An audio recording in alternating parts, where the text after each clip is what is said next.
안녕하세요. 이상튜브입니다. 군사기술로 보호받는 우리 해군의 최신의 3,000톤급 잠수함 기술 일부가 대만으로 유출된 혐의가 드러나 경찰이 관련자들을 기소 의견으로 검찰에 넘긴 것으로 지난 6일에 국내 언론에서 보도되었습니다. 유출된 기술은 대우조선해양이 갖고 있는 것으로 대우조선은 해군의 첫 3,000톤급 잠수함인 도산 안창호함 등 우리나라 주력 함정을 생산하는 기업입니다.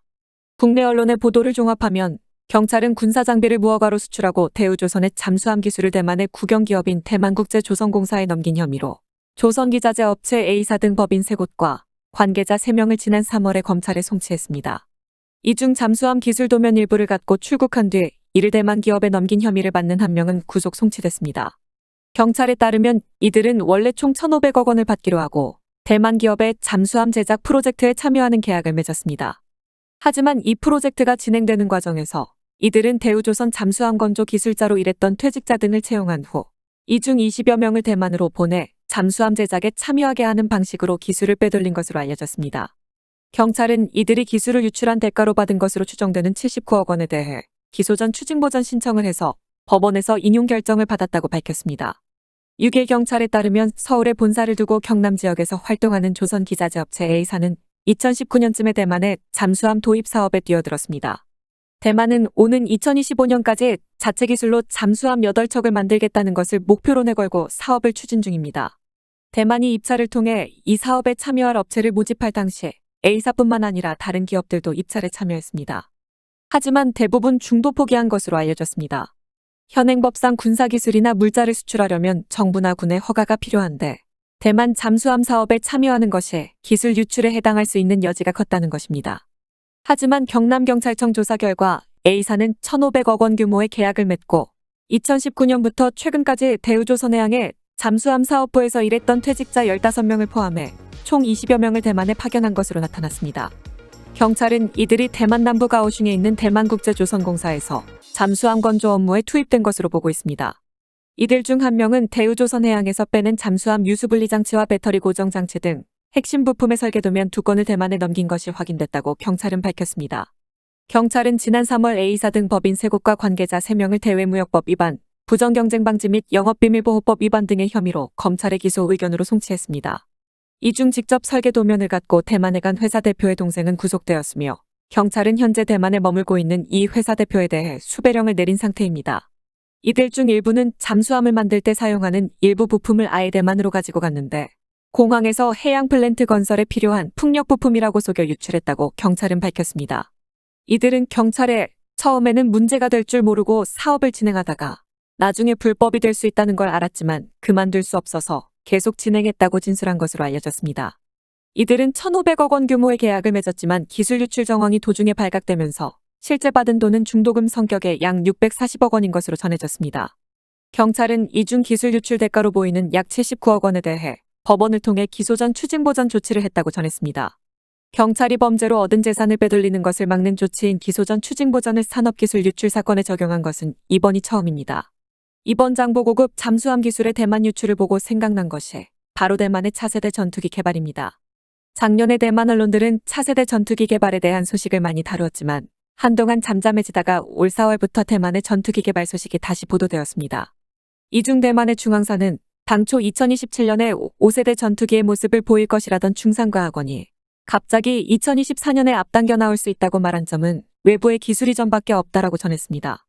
이어 2017년 대만이 자체 엔진을 개발한다는 직녀성 계획과 5세대 전투기 디자인을 비롯한 여러 소식들이 종적을 감췄다가 갑자기 2026년에 시제기 제작 발표 가능성이 제기되는 것은 시간적으로 불가능하며 외부 전문가들은 대만의 차세대 전투기 사업이 한국에게 기술 이전을 받았다고 주장하는데 대만의 잠수함 건조 사업을 보면 충분히 설득력이 있다라고 보도했습니다. 즉, 대만이 한국의 전투기 기술로 2026년까지 시제기를 제작한다는 것입니다. 지난 4월부터 보도되기 시작한 대만의 전투기 개발 소식은 갈수록 구체화되고 있습니다. 이미 많이 알려졌다시피 대만은 1980년대에 미국의 여러 기업과 협력하여 최초의 대만산 전투기인 경국을 실용화했습니다. 대만은 첫 비행으로부터 31년이 지난 현재까지도 업그레이드한 경국과 이 항공기를 기반으로 한 T5의 개발을 진행 중이며 지난 2019년도에는 T5를 기반으로 경전투기 개발 계획이 있는 것으로 보도된 바 있습니다. 실제로 대만 언론들은 현재 대만이 개발 중인 T5 고등훈련기는 전투기에 필요한 에이비오닉스나 무기를 탑재할 공간이 미리 확보되어 있어 실전 임무에 대응한 전투기로 언제든지 전환이 가능하다고 현재 언론은 주장했습니다.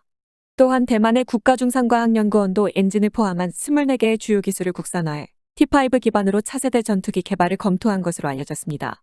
하지만 중국과의 군사적 갈등이 극도로 악화되고 있는 상황에서 대만은 차세대 전투기 개발을 서두를 필요가 있고 이를 위해 계획 기간을 압축하기 위해 엔진의 국내 개발을 포기한 것으로 알려졌습니다. 대만 공군이 대만 입법원에 제출한 보고서에 따르면 대만의 차세대 전투기는 스텔스 성능을 갖춘 쌍발기로 이 전투기의 엔진 후보에는 미국의 FA-18EF와 우리나라의 KF-11에 채택된 G4의 F414와 롤스로이스제 엔진이 리스트업됐으며 탑재할 항공전자의 개발과 통합 작업에는 미국의 L3 해리스가 유력하게 거론되고 있습니다. 대만 언론은 현재 대만이 개발 중인 잠수함의 시스템 통합 역시 미국의 L3 해리스가 맡고 있다고 말하며 특히 대만의 잠수함에 탑재될 예정인 미국 네이시온사의 소나는 다른 나라의 도입 비용보다 비쌌으나 L3 해리스가 시스템 통합사로 선정이 되면서 네이시온사가 소나의 가격을 낮추었다고도 전했습니다. 대만의 차기 전투기 개발은 국산 잠수함 건조와 같은 방식을 취할 것으로 보입니다. 한국의 국방과학연구소와 같은 대만의 중상과학연구원이 개발 전체를 총괄하여 대만의 한상항공공업이나 해외 기업이 개발에 참여하게 되며 2023년에 설계를 시작해 2026년까지 6대의 시제기를 만들 예정이라고 대만 언론들은 밝혔습니다. 이는 당초 계획인 2029년까지 9대의 시제기를 제조한다라는 계획을 3년 앞당긴 것이지만 차기 전투기의 실용화 시기에 대해서는 명확한 정보가 없습니다. 대만이 이렇게 빨리 시제기를 제작할 수 있을지는 미지수이지만 만약 2026년 이후에 평가 테스트를 시작한다면 실용화 시기는 2030년대 초반이라는 것이 타당하지만 특수한 사정을 가미하면 대만은 1년이라도 차세대 전투기를 빨리 실용화시키기를 원할 것입니다.